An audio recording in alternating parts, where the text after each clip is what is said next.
Welcome to today's Explainer. We're diving straight into operational resilience, and this one is tailored specifically for you, the executive leadership. Look, we aren't just going to be talking about bits and bytes today.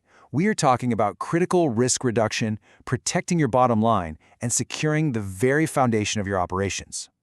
So let me ask you a pretty provocative question right out of the gate. Are our most critical operations unknowingly exposed? As business leaders, it is absolutely imperative to consider the hidden vulnerabilities in the exact systems that are out there driving your revenue and maintaining your daily operations. Okay, let's dive into this bottom line upfront agenda. We're going to cover the hidden industrial engine, escalating threats, strategic risk reduction, ensuring compliance, and finally, securing our future. All right, Section 1, the hidden industrial engine, SCADA and ICS. Let's just strip away all that IT jargon for a second, all right? To really establish these systems as the actual physical engines of your business, we need to be on the same page with our terms.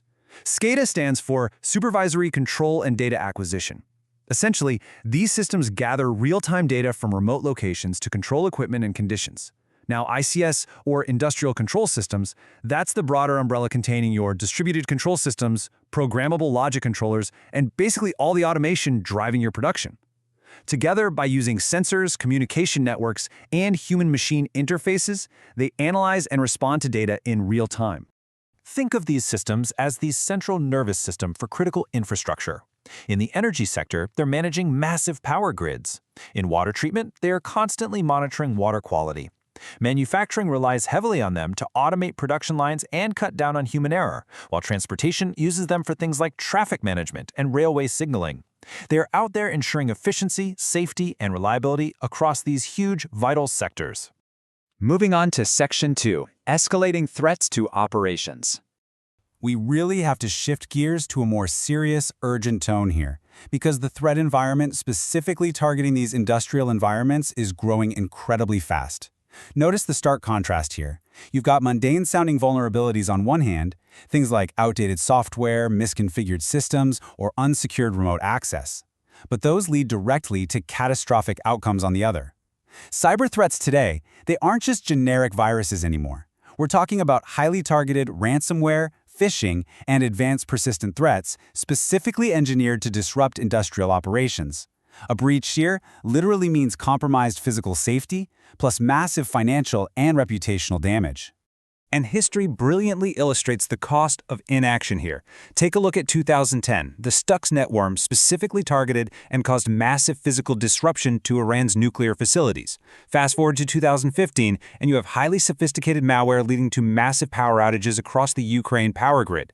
These are not hypothetical scenarios, you know. These are historical facts proving that physical breaches to critical infrastructure are real, they are escalating, and they are highly destructive. Which brings us to Section 3. Strategic risk reduction tactics. So how do we actually fix this? We need to pivot from just understanding the threat to implementing real solutions. Comprehensive security assessments have to shift from being seen as, just technical chores to essential strategic risk management for the C-suite. Here's a very logical, organized path to operational resilience. Step 1 is a vulnerability assessment to scan and catch weaknesses early. Step 2 is penetration testing. This actually simulates real-world cyberattacks using advanced tools to find those weak spots before the criminals do. Step 3 assesses the overall business risk to your entire organization. And finally, Step 4 implements continuous monitoring and threat detection, because cybersecurity is an ongoing process, not a one-time fix. Now, what's really interesting here is the concept of a defense-in-depth strategy. It's a highly effective approach, and it basically means layering multiple security controls to protect your SCADA and ICS systems. It guarantees that if one layer fails, another is right there behind it to catch the threat, bringing some much-needed predictability and safety to your physical operations. So what do those specific tactics look like to create that layered defense? Well, you've got network segmentation, which is keeping critical systems isolated from your broader everyday networks. You pair that with strict access controls, intrusion detection systems, and regular security audits. Put together, these layers act as this formidable barrier, keeping that industrial engine running smoothly and safely, while severely minimizing the impact of any potential breach. All right, Section 4, ensuring ISO and NIST compliance. Look, this isn't just about playing defense against hackers, right? It's about regulatory validation.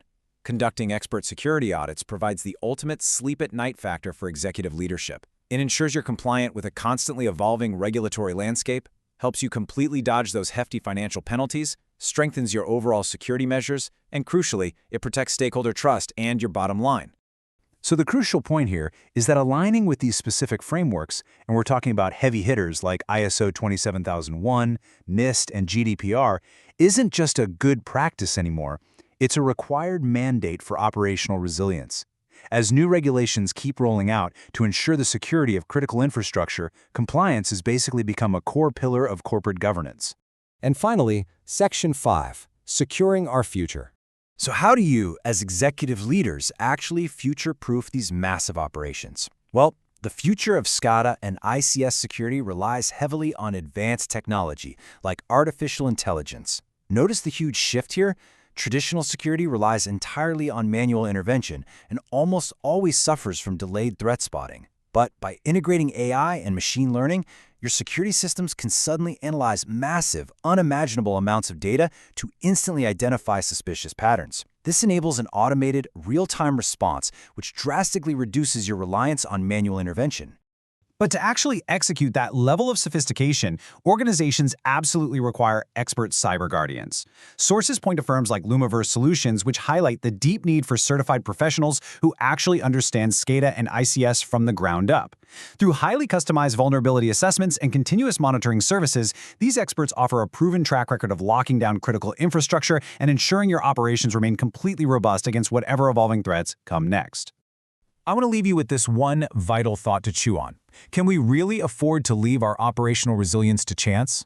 When your industrial engine is the literal heartbeat of your revenue, investing in expert SCADA and ICS security assessments is absolutely not an IT expense. It is the ultimate executive business case. Thanks so much for joining me on this explainer today, and we'll see you next time.